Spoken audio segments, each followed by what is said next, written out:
Assalamualaikum warahmatullahi wabarakatuh.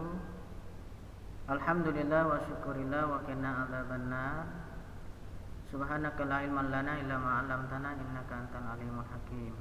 Anak-anakku yang Bapak rindukan, di kesempatan hari ini kita berjumpa lagi dan Bapak ingin menyampaikan terima kasih kepada kalian yang telah mengerjakan tugasnya dengan mengirimkan video hafalannya. Bagi yang belum, ya Bapak kasih kesempatan ya.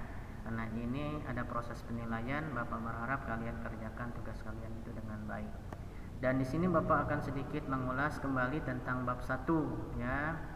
Di pertemuan yang lalu Bapak sudah sedikit menjelaskan tentang bab ini lebih dekat dengan Allah Subhanahu wa taala.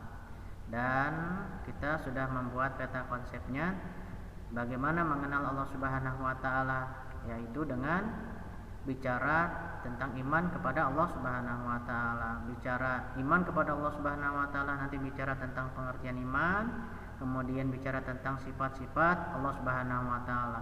Ada sifat yang wajib, ada sifat mustahil, ada sifat jaiz bagi Allah Subhanahu wa taala. Kemudian mengenal Allah Subhanahu wa taala dengan Asmaul Husna, yaitu Asmaul Husnanya yang dipelajari di sini adalah Al-Alim, Al-Khabir, As-Sami, dan Al-Basir. Bapak berharap kalian sudah membaca bab ini dengan baik, kemudian kalian sudah memahami bab ini dengan baik, dan kalian sudah berusaha untuk berperilaku dengan bab ini. Dan di sini Bapak akan mengulang kembali dulu ya tentang pengertian apa itu iman. Pengertian iman menurut bahasa artinya percaya atau yakin ya, percaya atau yakin. Menurut istilah taqrirum bil qalbi wa qaulum bil lisan wa amalum bil arkan.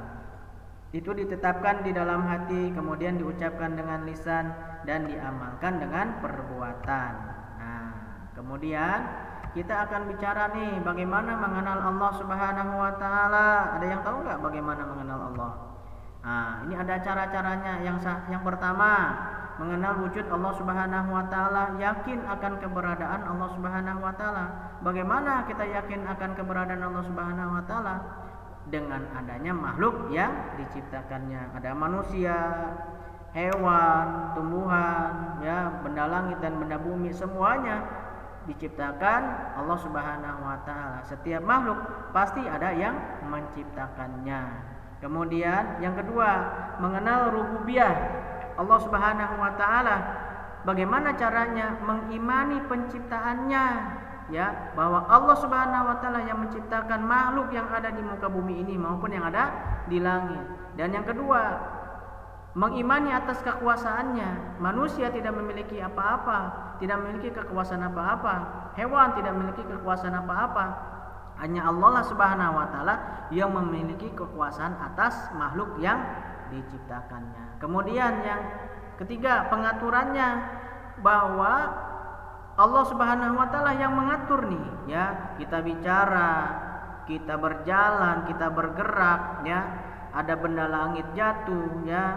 Kemudian ada benda bumi yang keluar, semuanya itu diatur oleh Allah Subhanahu wa taala. Kemudian yang ketiga, mengenal uluhiyah, mengesahkan dalam peribadahannya. Jadi ketika kita beribadah kepada Allah Subhanahu wa taala, ya, kita yakin bahwa tidak ada Tuhan selain Allah Subhanahu wa taala. La ilaha illallah. Tidak ada Tuhan selain Allah. Ya, ketika kita berdoa, kita yakin bahwa Allah lah Subhanahu wa taala yang mengabulkan segala permohonan kita, segala keinginan kita. Hanya Allah yang mengabulkan atau mewujudkan apapun yang kita inginkan.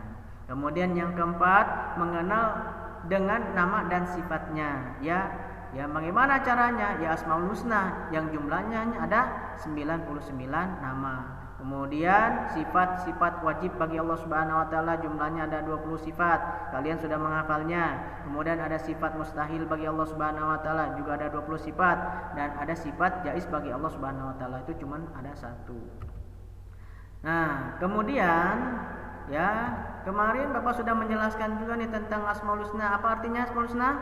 Yaitu nama-nama yang baik, ya. Yang jumlahnya ada 99 nama, ya. 99 nama.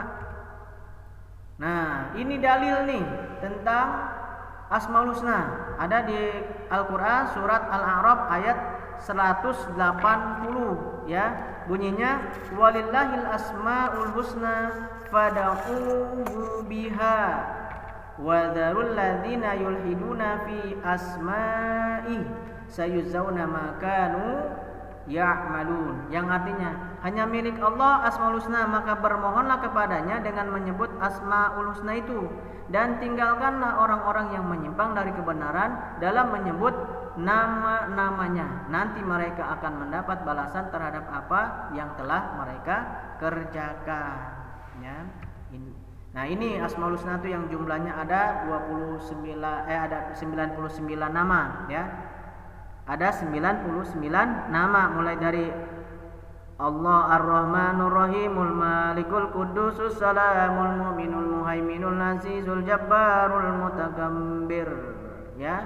Al-Khaliqul Bari'ul Musawwirul Ghaffarul Qahharul Wahhabur Razzaqul Fattahul Alim, sampai As-Sabur itu ada 99 nama.